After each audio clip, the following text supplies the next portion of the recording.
File photo. British Foreign Secretary Boris Johnson arrives at a meeting to discuss the Rohingya situation during the United Nations General Assembly in New York City, U.S. September 18, 2017.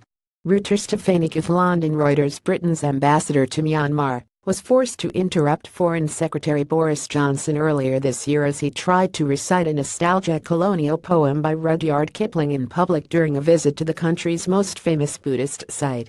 Johnson, who helped lead the Leave campaign in the 2016 Brexit referendum, is caught on camera starting to recite Kipling's poem, Mandalay, after striking a bell at the Shwedagon Pagoda in Yangon.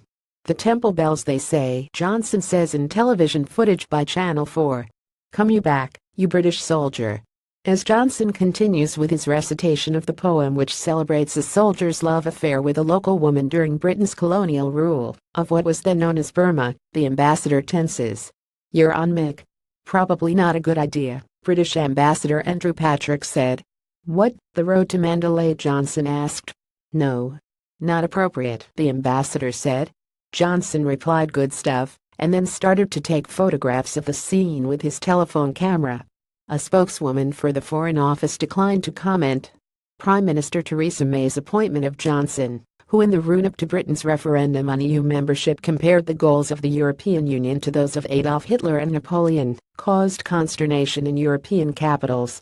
In recent weeks, Johnson has attempted to set out his vision of Britain outside the European Union. Reporting by Guy Falconbridge. Editing by Stephen Powell. Standards Thomson. Reuters. Trust Principles.